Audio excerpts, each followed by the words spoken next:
পৃথিবীতে এক ড্যান্সার ছিল, নাম তার মাইকেল জ্যাকসন। ইংলিশে গান করতো, কোটি তার রোজগার, অনেক সম্পত্তির মালিক হলো। টাকার বলে গোটা দেহের কালো রঙকে সার্জারি করে সাদা করলো। ওই মাইকেল জ্যাকসন 10টা মানুষকে কিনে রেখে দিয়েছিল, কখনো লিভার কিডনি চোখ যদি খারাপ হয় তোমাদের দেওয়া লাগবে। 12টা ডাক্তার পোষা ছিল, খাবার পরীক্ষা না করে খাবে না, অক্সিজেনওয়ালা বিছানা না হলে শোবে না, দাস্তানা ব্যবহার না করে হ্যান্ডসাপ করবে না, জি পানি পরীক্ষা না করে বেটা পান করে না। তার মনে মনে তামান্না ছিল 150 বছরের আগে বেটা মরবে না। আল্লাহ বলল, হায়াত মওতের মালিক আমি আল্লাহ, 60 বছর তুই পার হতে পারবি না। যাই না 60 বছর। ইংল্যান্ডের রানী এলিজাবেথ তার নাম, যার মাথায় ছিল কোহিনূরের মুকুট, যে কোহিনূরের মুকুটের মূল্য 3.5 কোটি মার্কিন ডলার। ইংল্যান্ডের রানী এলিজাবেথ বলেছিল সেঞ্চুরি না করে মরবো না। আল্লাহ বলেছিল 70 বছর তুই পার হতে পারবি না। ভাই আরেকটু সাউন্ডটা ঠিক করেন তো, সুন্দর করেন, যেন শ্বাসটা না টানে। না তোমার মাইক মেশিনের নাম আছে, দেখো তোমারও নাম আছে, অসুবিধা নাই। এ বাবাজিরা ভাইরা আমার, না মাইক ম্যানদের কখনো বদনাম করতে নাই। আমার শিক্ষিত মুসলমান, তাহলে হায়াত ও মওতের মালিক কে? আনন্দ নিরানন্দের মালিক কে? হ্যাঁ, এইরকম আল্লাহর নাম বললে তো ভয়ে ওয়াকফের বিল বাতিল হয়ে যাবে। পার্টির মিছিল হলে তখন তো বলতে হবে না, তখন তো ছত্তারের বাপ গলা ফাটিয়ে বসে থাকে। ভাইরা আমার, ভোট আসবে, ভোট যাবে। সামান্য নেতা মন্ত্রীর জন্য ভাইয়ে ভাইয়ে দাঙ্গা হাঙ্গামা করিয়েন না। ওই বেটা নেতা হবে, চেয়ারে বসবে, এমএলএ এমপি হবে, আর আপনি যেমনকার সেখানেই পড়ে থাকবেন। আপনাকে ওই মেহনত করেই খাওয়া লাগবে। তো পার্টির নেতার জন্য স্লোগান না দিয়ে আল্লাহর নামে স্লোগান দেন, হায়াত ও মওতের মালিক কে? পিছনের মানুষগুলো বলে না কেন? জান্নাত ও জাহান্নামের মালিক কে? আমাদের মালিক এক আল্লাহ। তার ইচ্ছাই পৃথিবীতে এলাম, তার ইচ্ছাই পৃথিবী থেকে যাব। আর এই মধ্যখানে জীবনটুকু কার ইচ্ছাই চালাবো? চালাচ্ছি কার ইচ্ছাই? চালাচ্ছি কার ইচ্ছাই? আল্লাহর ইচ্ছাই। গরমের সময় ছিল, চাচা ঈশার ফজরে নিয়মিত গেল, ঠান্ডার যে সময় চলে এলো, চাচির গলা ধরে সারা রাত কাটিয়ে দিল, ফজরের নামাজ নাই। হে বাপ, কার ইচ্ছা? এটা আল্লাহর ইচ্ছা। ইচ্ছা হয়েছে তাই টুপি পরেছে, ইচ্ছা হয় নাই তাই পরে না। 1 জুম্মা গিয়েছে, 3 জুম্মা কাজের চাপে আর যায় না। সব আমরা ইচ্ছে মতো চলি, আল্লাহ রসুলের ইচ্ছাকে বাদ দিয়েছি। তাই তো গোটা বিশ্বের মাটিতে আমরা সর্ব অবস্থায় সর্বক্ষণে মুসলমান এই জাতি মার খাচ্ছি। চলতে হবে আল্লাহ এবং রসুলের ইচ্ছে মতো। জি হ্যাঁ, এই পৃথিবীর জমিনে কম বেশি ধর্ম আছে 3500। একটা ধর্ম আছে, সেই ধর্মের নাম হলো ইহুদি ধর্ম। ইহুদি ধর্মের মানুষ যারা, এরা বিশ্বাস করে যে আকাশ জমিন হায়াত মওত এর মালিক একজন নয়। আমরা বিশ্বাস করি এক মালিক। ইহুদিরা বিশ্বাস করে মালিক হলো 2টা। কোরআন পাকে আছে, আল্লাহ পাক জানাইলেন, আকালাতিল ইয়াহুদু উযাইর ইবনুল্লাহ, এক মালিক আল্লাহ, তবে আর একটা মালিক হলো আল্লাহর বেটা, নাম তার উযাইর। মালিক হলো 2 জনা। জোরে বলেন না, সুবহানাল্লাহ বলিয়েন না। হ্যাঁ, সুবহানাল্লাহ বলা ভালো, কিন্তু সব জায়গায় জোরে বলা মানেই সুবহানাল্লাহ না। পৃথিবীতে আর একটা ধর্ম আছে, ওই ধর্মের নাম হলো খ্রিস্টান ধর্ম। খ্রিস্টান ধর্মের মানুষেরা বিশ্বাস করে মালিক হলো 2 জন নয়, মালিক হলো 3 জনা। وقال المسيح يا عيسى ابن مريم এক মালিক আল্লাহ, তবে আর একটা মালিক হলো আল্লাহর বিবি, নাম তার মারিয়াম। আর একটা মালিক হলো আল্লাহর ছেলে, নাম তার ঈসা। মালিক হলো তিনজনা। ইহুদিরা বিশ্বাস করে দুই মালিক, খ্রিস্টানরা বিশ্বাস করে তিন মালিক, আর আমাদের আশেপাশে বসবাস করে সনাতন ধর্মের মানুষ, এরা আবার এত বিশ্বাস করে যে মালিক গুণে শেষ করা যাবে না। জি, দেখবেন ওরা বিশ্বাস করে যে বিদ্যার মালিক সরস্বতী, রুজির মালিক লক্ষ্মী, ছেলে মেয়ে দেবে শিব দুর্গা, আর লোহা লক্করের মালিক হলো বিশ্বকর্মা। আকাশের মালিক ব্রহ্মা, জমিনের মালিক বিষ্ণু, সূর্যের মালিক সূর্যদেব। আমাদের মালিক কয়টা? আচ্ছা, আমাদের মালিক যদি একটা না হয়ে দুটো তিনটে হতো, ভালো হতো না খারাপ হতো? খারাপ হতো না? এই আজকের জালসা মাদ্রাসা কমিটির লোক বলছে, হুজুর একটু দোয়া করে দেন যেন আবহাওয়া ভালো থাকে, আল্লাহ যেন বৃষ্টি না হয়, আল্লাহ বছরে একবার চান্স লাগিয়েছে। কিছু কিছু লোক বলছে আল্লাহ পয়মাল হয়ে যাক। এবার এরকম খোঁচা মারার লোক থাকে কি থাকে না? থাকে। ওরা চাই না আমরা বসবো না, আর জলসা যাতে কেউ শুনতে পাই এর সুযোগও যেন হয় না। আছে না নাই? আপনারই গ্রামে কত জামাই এসছে, বাড়িতে বলে এসছে জল শুনতে যাচ্ছি, দিয়ে আমার শালিকে বগলে হাত দিয়ে দু চারবার পাক মেরে দিল, ঘরে ভেতর ঢুকে গেল, গল্প করতে করতে সময় পার করে দিল। কত বিয়া এসছে, ও বিয়ানের কাছে আদর করে খাবার খেয়েছে, বিনয়ের সাথে গল্প করতে করতে মাল শুয়ে পড়েছে। কথা বললেন না? এ বাবাজিরা ভাইরা আমার, তো মালিক এক আল্লাহ। আল্লাহ বলছে আমি আল্লাহ অংশীদার পছন্দ করি না। জি হ্যাঁ, তো হিন্দু শাস্ত্রে লেখা আছে দামালানাম পারামানাম সারামানাম না দ্বিতীয়াম না তৃতীয়াম চতুর্থ না পঞ্চমতে। তিনি দুইটা হবেন না, তিনি তিনটা হবেন না, তিনি চারটা পাঁচটা হবেন না, তিনি এক দ্বিতীয় লা শারীকা লাহু। ও নমো ব্রহ্মাণ্ড প্রভাসিত নমো কল্যাণ শান্তি যুগে যুগে নমঃ। তিনি হবেন বিশ্ব ব্রহ্মাণ্ডের মালিক, তিনি হবেন আকাশ জমিনের মালিক, তিনি হবেন হায়াত মৌতের মালিক। সবার মৃত্যু হবে, তার কখনো মৃত্যু হবে না। যার কোনো সন্তানাদি নাই, তার কোনো পিতা মাতা নাই, তিনি কখনো জন্ম নেন নাই, তিনি কাউকে জন্ম দেন নাই, তিনি কখনো খান না, তিনি কখনো ঘুমান না। লা তাখুযুহু সিনাতুন ওয়ালা নাওম। একদিন মুসা নবী আলাইহিস সালাতু ওয়াস সালাম তুর পর্বতমালায় গেল, আল্লাহর সঙ্গে কথা বলল। কথা বলতে বলতে মালিককে এমন কথা বলল, ও দয়ার মালিক আল্লাহ, আমরা যেমন ঘুমাই আল্লাহ আপনি কি ঘুমান না? আল্লাহ বলে ওরে মুসা, আমি আল্লাহ কেমনে ঘুমাবো? আমি আল্লাহ যদি ঘুমাই, সকালবেলায় সূর্যকে নিয়মিত পূর্ব দিকে কে জাগাইবে বলো? আমি আল্লাহ যদি ঘুমাইয়ে যাই, রাতের বেলায় চন্দ্র তারকা দিয়ে আসমানকে কে সাজাইবে বলো? হে মুসা, আমি আল্লাহ যদি ঘুমাইয়ে যাই, রাতের বেলায় ফজরের টাইমে বান্দা তোমার কে ঘুম ভাঙাইবে বলো? আমি আল্লাহ তোমারে ঘুম ভাঙাই, তাই দেখতে পাও সকাল। আর আমি আল্লাহ যদি ঘুম না ভাঙাই, দেখতে পাবে পরকাল। বলেন হায়াত মওতের মালিক কে? আসমান ও জমিনের মালিক কে? রুজির মালিক কে? বিশ্বাস হয়? রুজির মালিক যদি আল্লাহ হলো, তবে নার্সিং হোমে নিয়ে গিয়ে বিবির কে পেট কাটলে বলো? আগেকার সময়ে 4টে 5টা করে সন্তান ছিল, আল্লাহ খাওয়ালো, বাচ্চা বড় হলো। এখনকার সময় বলছে একটার বেশি নেওয়া যাবে না, আর গরু ছাগলের একটা বাচ্চা দেওয়ার পরে যদি না দেয় তখন বলে জাত ভালো না। হাঁস মুরগি দুটো ডিম দেওয়ার পরে যদি আর না দেয় বলে রেখে লাভ নাই।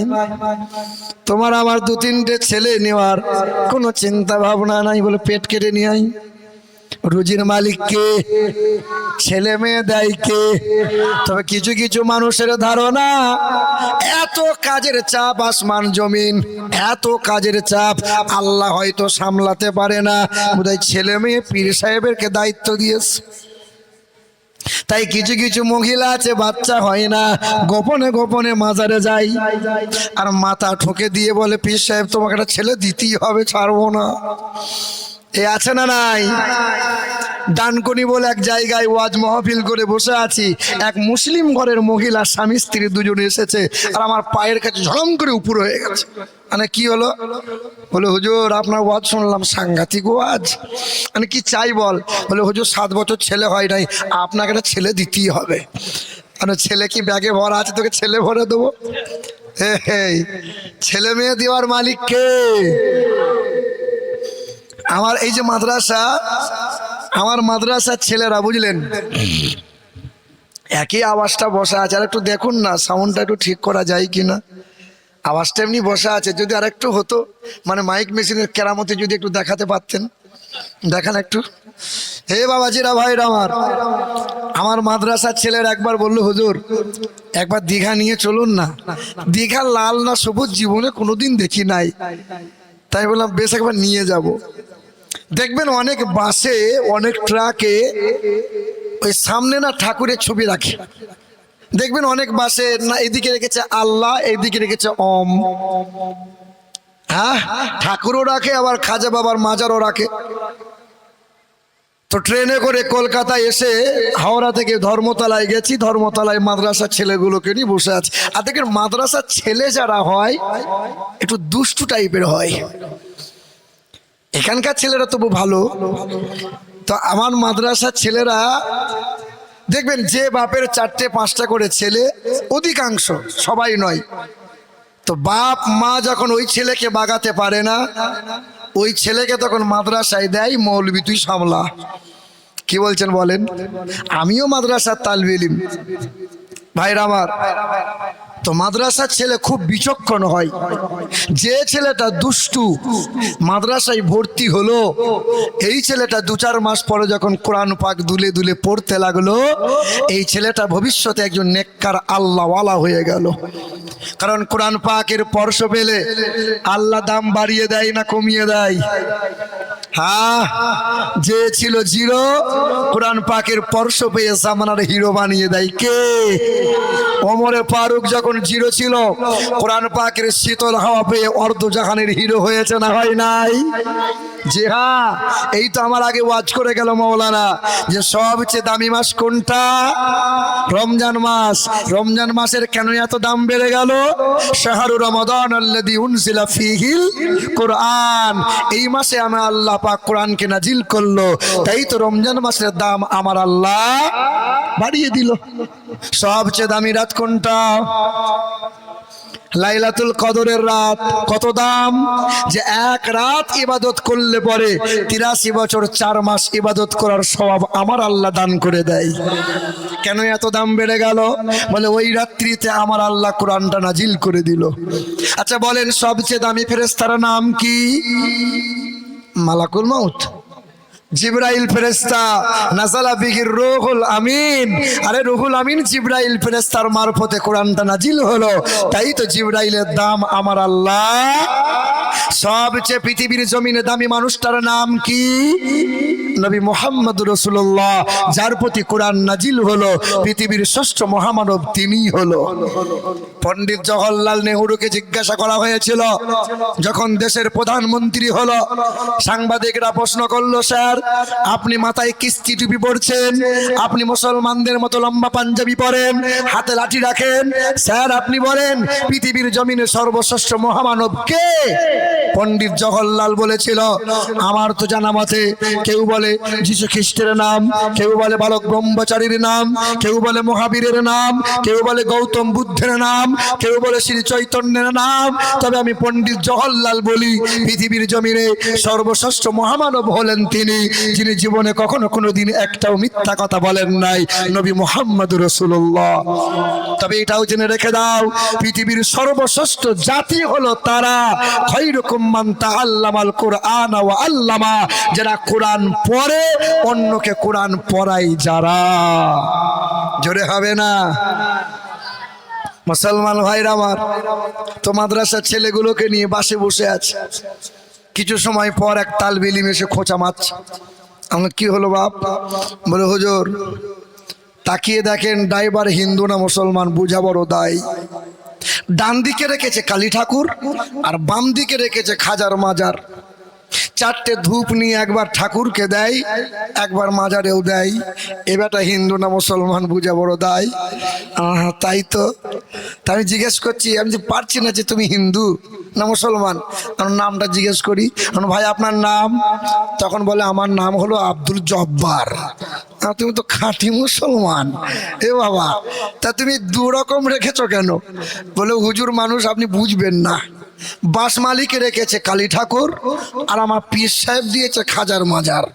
এখান থেকে দীঘার রাস্তা, গাড়ি ঘোড়ার যা চাপ, কখন কোন দিক দিয়ে কে যে ঠুকে দেবে বলা খুব মুশকিল। দু রকম রেখেছি। ঠাকুর যদি গন্ডগোল করে দেয়, খাজা বাবা তো আছেই আছে। এ বাবা বলেন, এই বিশ্বাসে কি ঈমান থাকে? এই বিশ্বাসে কি ঈমান থাকে বাবা? হে আমার সোনার টুকরো বন্ধুরা, তো মাদ্রাসার ছেলে একটু বিচক্ষণ হয়, হয় কি হয় না? বিচক্ষণ হয়, খুব বুদ্ধিমান হয়। দেখবেন কিছু কিছু মানুষ থাকে, কাজ থাকে না, তখন হাফেজ সাহেব মৌলভী সাহেবের কাছে যায় আর একটু খোঁচা মেরে আস।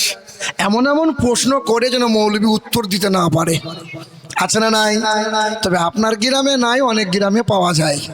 এ বাবা, এক ভদ্রলোক 60 বছর বয়স, চাকরি আর নাই, বউয়ের কাছে সম্মানও নাই, টুকটুক করে মাদ্রাসায় এসছে। তাই যে হাফেজ সাহেব ছেলেগুলোকে কোরআন পড়ছে। এখানে হাফেজ সাহেব আছে? নাই। এ বাবা, তো মাদ্রাসার সামনে দাঁড়িয়ে বলছে আসসালামু আলাইকুম। হাফেজ সাহেব তাকিয়ে দেখে সর্বনাশে সালাম দেয় কে? তা বলছে কোদালের বাপ। আমি এসো বাপ। তা বলে কি ব্যাপার? বলে বাবা একটা প্রশ্ন ছিল গো। তা বলেন। তা আমি যখন ঘর থেকে বার হলাম বাবা, তখন আমার ঘড়িতে বাজে 7টা। আপনার মাদ্রাসায় এসেছি, এখন আমার ঘড়িতে বাজে 9টা। আমার প্রশ্ন হলো, 2 ঘন্টা যদি আমার আসতে সময় লাগলো, তাহলে আমার বয়স কত? হাফেজ সাহেব তুমি বলো। তাহলে এটা কোনো প্রশ্ন হলো? এটা কোনো প্রশ্ন হলো? আসতে 2 ঘন্টা লেগেছে, বয়স আপনি জানেন? বলে দেখো মৌলবীদের বুদ্ধি নাই। 10 বছরের তালবে ইলম একটা পড়ছিল বুঝলেন, এ দেখছে আমার হুজুরকে অপমান করছে, উত্তর আমাকে দেওয়াই লাগবে। 10 বছরের ছেলে নাকের ফোঁটাটা এরকম মুছে নিয়ে বলছে চাচা উত্তর আমি দেবো। হাফেজ সাহেব বলছে হ্যাঁ রে তুই তালবে ইলম না, উত্তর আমি হুজুর দেবই। তা দে বাপ, পারলে দে। বলে চাচা প্রশ্ন আমাকে করেন। বলে বাবা প্রশ্ন হলো, আমার বাড়ি থেকে যদি 2 ঘন্টা আসতে সময় লাগে, তাহলে আমার বয়স কত? তালবে ইলম তখন টুক করে বলছে চাচা আপনার বয়স এখন 60 বছর। মুরব্বী তখন চিন্তা করছে সত্যিই তো 60, কিন্তু তালবে ইলম জানলো কি করে? আর তালবে ইলম খুব বিচক্ষণ হয়, সাংঘাতিক বিচক্ষণ। এ বাবা, তখন মাদ্রাসার তালবে ইলম বলে চাচা তাই ইচ্ছে। মুরব্বী বলে বাপ তুই জানলি কি করে যে আমার বয়স 60? বলে চাচা এটা বলবো না। না বাবা একবার বল বাবা। চাচা রাগ করবেন না? না রাগ করবো কেন, তুই বল বাপ। বলে চাচা আমার বাড়িতে আমার একটা বড় ভাই আছে, তার বয়স এখন 30 বছর, কিন্তু আমার বড় ভাইটা হচ্ছে আধ পাগলা। কত পাগলা? বয়স কত? তা আমি বসে বসে হিসাব করলাম, আপনি আমার হুজুরকে প্রশ্ন করছিলেন যে আমার বয়স কত। তা আমি বসে বসে হিসাব করলাম, আমার বড় ভাইয়ের বয়স যদি 30 বছর হয় আর হয় যদি আধ পাগলা, তাহলে ফুল পাগলা হলে বয়সটা কত হবে? কত? তা বলছে সব জায়গায় পাকামো করা যাবে, কিন্তু তালবিলিমদের সাথে পাকাম করা ঠিক হবে না। এ বাবাজিরা ভাইরা আমার, মাদ্রাসায় পড়ানো হয় কি? কোরআন। কি পড়ানো হয়? কোরআন। পৃথিবীর জমিনে অনেক ছেলে বিকম, এমকম, ঝমঝম সব ডিগ্রি করেছে। বিদ্রোহী কবি কাজী নজরুলের কবিতা জানে, বিশ্বকবি নোবেল জয়ী রবি ঠাকুরের কবিতা জানে, জসিমউদ্দিনের নকশি কাঁথা জানে। জি হ্যাঁ, কিন্তু আল্লাহ পাক চ্যালেঞ্জ ছুড়ে বললেন, হে পৃথিবীর কবিরা, তোমরা কেউ কি পারবে আমি আল্লাহর দেওয়া কবিতার সঙ্গে ছন্দে মিল করিয়ে দেবে? কোরআনে একটু দেখো না আমার আল্লাহর কবিতা। ওয়াশ-শামসি ওয়া দুহাহা ওয়াল কামারি ইযা তালাহা ওয়ান নাহারি ইযা জাল্লাহা ওয়াল লাইলি ইযা ইয়াগশাহা ওয়াস সামাই ওয়া মা বানাহা ওয়াল আরদি ওয়া মা তাহাহা ওয়া নাফসিন ওয়া মা সাওয়াহা। এই যে হা হা হা ছন্দে মিল আল্লাহ করেছেন না?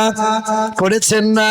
আল্লাহ বলে বান্দা একটু নজর করে দেখ। ওয়ান নাজমি ইযা হাওয়া মা দাল্লা সাহিবুকুম আমা গাওয়া আমা ইয়ান্তিকু আনিল হাওয়া ইন হুয়া ইল্লা ওয়াহয়ুন ইউহা। মিল আছে না নাই? আর রহমান আল্লামাল কুরআন খালাকাল ইনসান আল্লামাহুল বায়ান। মিল আছে না নাই?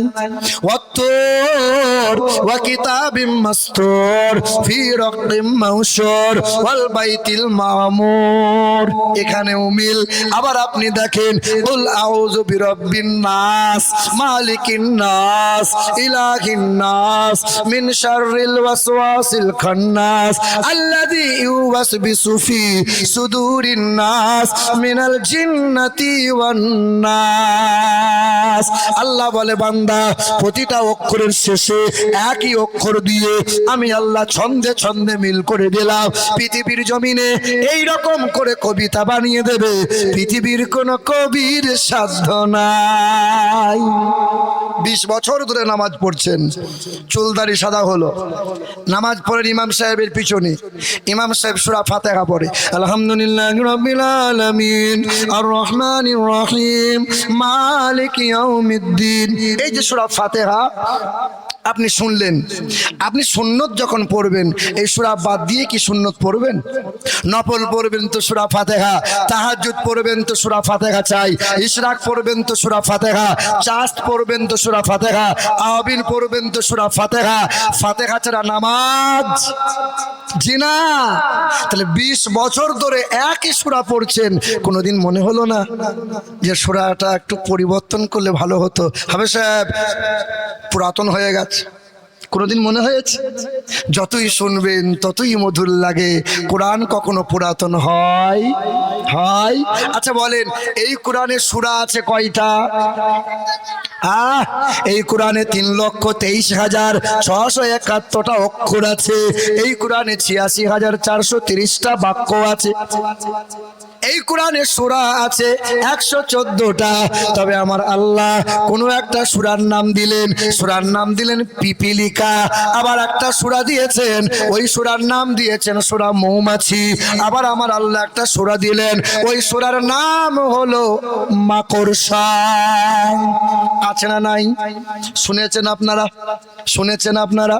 পবিত্র কোরআনে পারা নম্বর 19, সূরার নাম সূরা নামাল, আয়াত নম্বর 18, পৃষ্ঠা নম্বর 14, লাইন নম্বর 6 আল্লাহ পিঁপড়ে নিয়ে আলোচনা করলেন। সূরার নাম দিলেন সূরা নামাল। নামালের বাংলা হলো পিঁপড়ে। আমার আল্লাহ পাক রব্বুল আলামিন জানাইলেন, ক্বালাত নামলাতুন ইয়া আইয়ুহান নামলু দুখুলু মাসাকিনাকুম লা ইয়াতিমান্নাকুম সুলাইমান ওয়া জুনুদুহু ওয়া হুম লা ইয়াশউরুন। আল্লাহ পাক পিঁপড়ে নিয়ে আলোচনা করলেন, আর আল্লাহ পাক জানাইলেন সুলাইমান নবী সিংহাসন থেকে নামলেন, দরবার থেকে বেরিয়ে এলেন, সাথী সঙ্গীদেরকে সঙ্গে নিলেন। আর রাস্তায় যেতে যেতে সুলাইমান নবী থমকে গেলেন। আর সুলাইমান নবী 3 মাইল দূর থেকে দেখতে পেলেন। আর সুলাইমান নবী বললেন, এ পিপিলিকার দল, রাস্তা ক্লিয়ার করে দাও, পায়ের নিচে পড়বে, পিষে মারা যাবে। সুলাইমান নবী 3 মাইল দূর থেকে বলল, পিপিলিকা শুনতে পেল, রাস্তা ক্লিয়ার করে দিল। কিন্তু প্রশ্ন হলো পিপিলিকার কোনো কান নাই। জার্মানের বৈজ্ঞানিক ডক্টর উইলসন কোরআনটা পড়ছিল, রিসার্চ করছিল। মুসলমানরা বলে কোরআনে ভুল নাই, এই তো ভুল পাওয়া যায়। সুলাইমান নবী বলল, পিপিলিকা শুনতে পেল, রাস্তা ক্লিয়ার করে দিল। তবে পিঁপড়ে কেমনে শুনতে পেল? আমরা বৈজ্ঞানিকরা রিসার্চ করে জানতে পারলাম পৃথিবীর জমিনে 12,000 প্রকারের পিপিলিকা আছে। পিপিলিকার কোনো কান নাই, তবে কান নাই তো শোনে কেমন করে? এই তো কোরআনে ভুল পাওয়া গেল। আমার এই ফ্যানটা একটু উপর দিকে দিবেন, একটু হাওয়াটা যেন আসে, দেন না। হে মুসলমান ভাইরা আমার, আচ্ছা আমাদেরকে একটা অনেক মৌলভী সাহেবরা মিথ্যা কথা শিখিয়েছে। কি? যে মাখলুকাত হচ্ছে 18,000। শোনেন না আপনারা? শোনেন না আপনারা? মাখলুকাত কত? 18,000। পিপিলিকাই তো আছে 12,000। পৃথিবীর জমিনে পাখি আছে 11,700 প্রকারের। পৃথিবীতে গরু আছে 300 প্রকারের। এই পৃথিবীতে কুত্তা আছে 900 প্রকারের। তাহলে 18,000 কি করে হয় বাবা? অসংখ্য সৃষ্টি, যা আল্লাহর সৃষ্টি গুণে শেষ করা। জার্মানের বৈজ্ঞানিক ডক্টর উইলসন এই কোরআন পড়তে পড়তে সাংবাদিক সম্মেলনে বলে দিল কোরআনে ভুল পাওয়া গেল, পিপিলিকার কান নাই। সুলাইমান নবী বলে পিপিলিকা কেমনে সরে যায়? বলে রিসার্চ কর। 1 বছর গেল, 2 বছর গেল, 4 বছর পরে এই ডক্টর উইলসন খ্রিস্টান ধর্মের মানুষটা দৌড়ে এসে কোরআনটা বুকে আঁকড়ে নিল, এই কোরআনে চুমা দিল, চিৎকার করে পড়ে নিল কালেমা লা ইলাহা ইল্লাল্লাহু মুহাম্মাদুর রাসূলুল্লাহ। 4 বছর পর কোরআনটা বুকে নিয়ে কলমা পড়লো। তোলা যাবে না ফ্যানটা? ফ্যানটা একটু দেওয়া যাবে না? একটু এই দিক থেকে দেবেন হালকা, না হলে সামনে থেকে দেন। এ মুসলমান ভাইরা আমার, ও নওজোয়ান তরুণেরা, পৃথিবীর মানুষেরা প্রশ্ন করেছিল, ও বৈজ্ঞানিক ডক্টর উইলসন, আপনি না বললেন কোরআনে ভুল পাওয়া গেল, তাহলে কলেমা পড়ে মুসলমান হলেন কেন? জার্মানের বৈজ্ঞানিক বলেছিল এই কোরআনটা পড়লাম আর 4 বছর রিসার্চ করলাম, তবে জানতে পারলাম পৃথিবীতে পিপিলিকার কোনো কান নাই, তবে পিপিলিকা শুনতে পাই। কারণটা এটাই, পিপিলিকা পায়ের মধ্যে আল্লাহ সেন্সার বসিয়েছে, ভাইব্রেশন বসিয়েছে। পিপিলিকা দুনিয়ার সব শব্দ শুনতে পায়, তাই তো কোরআন পাকে কোনো ভুল নাই। আমি কালেমা পড়ে মুসলমান হয়ে যাই। এই কোরআন পড়ে হিদায়াত পেয়েছে। কোরআন শরীফে একটা সূরা আছে, সূরাটার নাম হলো সূরা মৌমাছি। আছে 14 নম্বর পারা, 13 নম্বর পৃষ্ঠার 69 নম্বর আয়াত, 9 নম্বর লাইনে আল্লাহ মৌমাছি নিয়ে আলোচনা করলেন। আমেরিকা দেশের 11 জন পাদ্রী পুরোহিতরা এক জায়গায় জড়ো হয়ে এই মৌমাছি নিয়ে গবেষণা করছিল।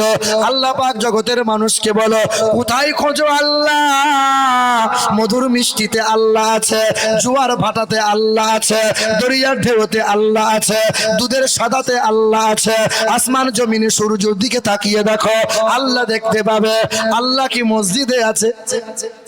আল্লাহ কোথায় আছে? ওয়ানাহানু আকরাবু ইলাইহি মিন হাবলিল ওয়ারিদ। আমার আল্লাহ বল, বান্দা আমি তোমার কাছে আছি। আল্লাহ কতটা কাছে? ঘরের রগটা যতটা কাছে, আমি আল্লাহ তার চাইতেও নিকটে আছে। লক্ষ্য করেন, চিন্তা করেন, আমেরিকার মৌমাছি আর বাংলার মৌমাছি ঘরের কোণে গাছের ডালে বাসা তৈরি করে। এক একটা বাসার ভিতরে হাজার হাজার মৌমাছি হাজার হাজার ঘর বানায়, ছোট ছোট ছোট ছোট। আবার ওই মৌচাকের ভিতরে বাথরুম আছে, ডাইনিং আছে, বেডরুম আছে। ওই মৌমাছি সুগন্ধময় ফুল থেকে রস সংগ্রহ করে মধু জমা করে রাখে। এক একটা মৌচাকের ভিতরে 25 থেকে 30 কেজি করে মধু থাকে। বলো বান্দা, এত ওজনওয়ালা বাসা গাছের ডালে কেমনে ঝুলে থাকে? নাট নাই, স্ক্রুপ নাই, বলো কেমনে হয়? কোনো নাট নাই, স্ক্রুপ নাই, এত ওজনওয়ালা বাসাটা কেমনে ঝুলে থাকে? চিন্তা করেছেন? হে মুসলমান ভাইরা আমার, এ নওজোয়ান তরুণেরা, তবে এর নাম মৌমাছি। তবে আর একটা মাছি আছে, দেখেন এখানে ওখানে উড়ে বেড়াচ্ছে। ওই মাছিটাকে কেউ বলে কানা মাছি, আবার কেউ কেউ বলে গুয়ে মাছি। বলে কি বলে না? ওই গুয়ে মাছির স্বভাব মিষ্টির হাঁড়িতে বসবে, বিরিয়ানির প্লেটে বসবে, পায়খানা দেখলে আবার ছুটে গিয়ে বসবে, আম কাঁঠাল দেখলে তো ঝাঁপিয়ে বসবে। মানে ভালো জিনিসেও থাকে, খারাপ জিনিসেও। আমার ভিতরে মুসলমানেরা গুয়ে মাছির স্বভাব নিয়েছে অনেক জনা। জুম্মার নামাজ পড়লো, বাড়ি এসে সুদের কারবার লাগিয়ে দিল, জলসার মজলিসে ফেরেস্তার মতো বসে গেল। পরের দিন বউকে বন্ধনে লোন আনতে বাড়ালো। এদিকে বন্ধন চলে না, গ্রুপ চলে না। আমার গ্রাম মোটামুটি ভালোই চলছিল, এখন কমেছে। একদিন সকালবেলায় বসে আছি, বুঝলেন, পাশের বাড়ি ভাবি হয় সম্পর্কে, কুচিয়ে শাড়ি পরেছে, ঠোঁট পালিশ, গাল পালিশ দিয়ে, বুঝলেন, কাঁধে একটা ব্যাগ নিয়ে কিচিক কিচিক করে হেঁটে যাচ্ছে। তাই আমি মনে মনে চিন্তা করছি, ব্যাপার কি গো, এ কি ব্যাংকের ম্যানেজারই পেলো নাকি? যাই কোথায়? ভাবি কোথায় যাও? বলো ওপাড়ায় ষাঁড় আসবে। কে আসবে বলো? হ্যাঁ, আমার বাড়িরটা কি করছে? বলে ঘরে বসে বসে বিড়িতে টান মারছে। আমার শালাকে বলিও গলায় দড়ি দিয়ে মরতে। হ্যাঁ, ও ঘরে বসে বসে বিড়ি খাচ্ছে, বউ কোথায় লোন আনগা, যা সংসার চালাবো। লাজ লজ্জা লাগে না? 10টা বাড়ির মহিলা এক জায়গায় গোল করে ঘিরে বসেছে, আর মধ্যখানে ষাঁড় বসেছে।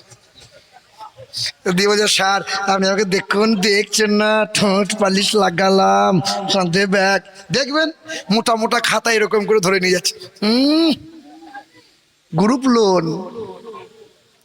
এ আমার মুসলমানের ভাইরা, নামাজে গেলে, রমজান মাসে রোজা রাখলে, আবার জুয়ার আসরে বসলে, লটারি কাটলে, হা হা, এদিকে ওজনে কম বেশি করলে, আবার আল কেটে কেটে জমি বড় করলে, যারা গুয়ে মাছির স্বভাব নিয়েছে তারা 27শে রমজান রাতের বেলায় মসজিদে জায়গা হয় না। ছেলেগুলো বলছে, এই এত পরিমাণে মাথা ঠুকবো, মসজিদ ফুটো করে দেবো। কি বলছেন? গোটা বছরে খোঁজ পাওয়া যায় না, আর 27শে রমজান মসজিদে জায়গা হয় না। এই ছেলেগুলো বাপ মাকে খেতে বলতে দেয় না। আচ্ছা বলো, এই তো রমজান মাস গেল, অনেকজন ইফতার করিয়েছে গ্রামের লোককে, অনেক মানুষ একে ওকে দান সাদকা করেছে। আপনারই বাড়িতে একটা নারকেল গাছ হয়েছে, প্রথম নারকেল ফলটা ধরেছে। আচ্ছা বলেন, এই প্রথম ফলটা আপনি কোন জায়গায় দেবেন? মাদ্রাসায় দেবেন না মসজিদে দেবেন? মসজিদে। এরপর থেকে আর মসজিদে দেবেন না, না দেবেন না। কোরআন বলছে দেবে না। কাকে দেবে? ইয়াসআলুনাকা মাযা ইউনফিকুন কুল মা আনফাকতুম মিন খাইরিন ফালিল ওয়ালিদাইন। আগে মাকে দাও, আব্বাকে দাও, বিবিকে কাপড় কিনে দেওয়ার আগে মা বাপকে দাও। কাউকে ইফতার করানোর আগে মা বাপকে করাও। ঈদের দিনে সবার সঙ্গে বুক মিলাইলে, ঈদের নামাজ হয়ে গেছে, বলছে হাফেজ সাহেব বুকটা দেন, এরকম করে বুক মেলাচ্ছে। হাফেজ সাহেব বলছে, ছাড় বাবা, পাঁচর ভেঙে যাবে, ছাড়। বলে হুজুর বছরে একবার পেয়েছি, একটা পাঁচর ভাঙলে অসুবিধা নাই। হে আছে না নাই? হ্যাঁ, সবার সঙ্গে মুসাফা হলো, সবার সঙ্গে বুক মিলালে একবার মনে হলো না যে মা, আব্বা এই 500 টাকা তুমি রেখে দাও, আর আমার জন্য একটু দোয়া করো, আজ ঈদের নামাজ পড়তে যাচ্ছি মা। ও বাবা ফুরফুরা থেকে বড় হুজুর হায়ার করে নিয়ে এসছে, দিয়ে বলছে হুজুর দোয়া কর দেন। পীর সাহেব দোয়া করছে, হব্বানা জলাম না, আল্লাহ গোটা গ্রামের লোককে জান্নাতুল ফিরদাউস নসিব করে দিও। আল্লাহ পাঁচতলায় কেউ যেন ফেসে যায় না। ফেরেশতা বলছে মাওলানা আছিলা করে বাঁশ ছিলে রেখেছি, হারাম করার জন্য দোয়া যেন তুই করবি না, আগে তোর কেলানি হবে তারপরে অন্যের দেখা যাবে। কথা বুঝতে পারলেন না? হ্যাঁ, রমজান মাস, ঈদের 6 দিন আগে বড় ছেলে ফোন করে বলছে আব্বা আমরা 3 ভাই বাইরে থাকি, ঈদে বাড়ি যাব, তোমার জন্য কি নিয়ে যেতে হবে বলো।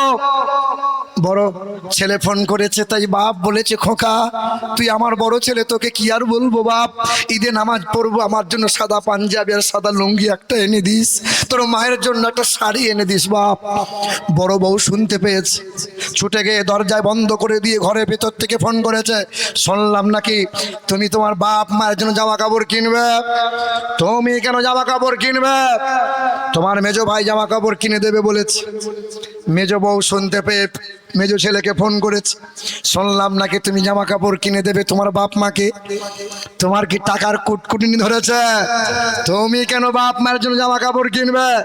ছোট ছেলের এবার জামা কাপড় কিনে দেওয়ার পালি আছে। ছোট বউ তো একদম লাইব্রেরি মোড়ের বউ, ও সাংঘাতিক দাজ্জাল মাল, বুঝলেন। ছোট বউ তখন ফোন করে বলছে শুনলাম নাকি তুমি তোমার বাপ মাকে জামা কাপড় কিনে দেবে। তুমি যদি বাপ মাকে জামা কাপড় কিনে দাও তাহলে আমাকে বাপের বাড়ি যাওয়া লাগবে, এখানে আমার আর ঠাঁই হলো না। তখন ছোট ছেলে বলছে খেপি হয়তো বাপ মাকে বার করে দেবো, কিন্তু তোকে কোনোদিন ছাড়বো না, বাপ মাকে জামা কাপড় কিনেই দিলাম না, তুই যেন মন খারাপ করিস না। ঈদের দিন চলে এলো, সবাই নতুন জামা কাপড় পরলো। হ্যাঁ, বড় ছেলে বলল আমি মেজো ভাই দেবে, মেজো ভাই বলেছিল ছোট ভাই দেবে, ছোট ভাই ভেবেছিল বড় ভাই দেবে।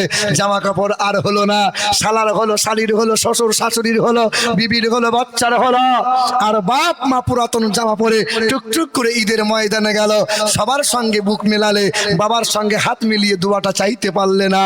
বাপ বাড়ি এলো, সবাই দামি দামি খাবার মুখে তুলে নিল, আর বুড়ো বাপ মা ওই ঈদের দিন চাল ভাজা খায়।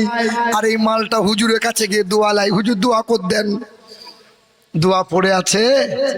বসিরহাট বাদুরিয়াতে ওয়াজ করে নামছিলাম, এক নওজোয়ান ছেলে 500 টাকার নোট দিয়ে বলছে হুজুর দোয়া কর দেন।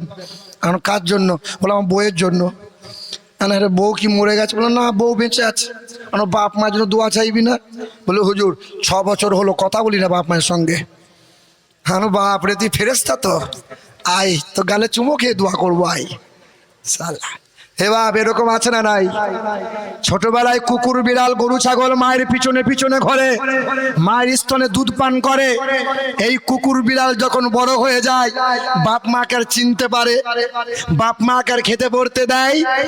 আরে তোমার গ্রামের জানোয়ার হলো তারা, বড় হয়ে বাপ মায়ের সাথে সম্পর্ক রাখে না যারা। পরের বছর আর দাওয়াত আমার হবে না, তবে না হলেও অসুবিধা না, কিন্তু জানোয়ারের খাতায় বাপ মাকে কষ্ট দিয়ে নাম লিখায়েন না, এটা তোমার পায়ে ধরে অনুরোধ করে গেলাম।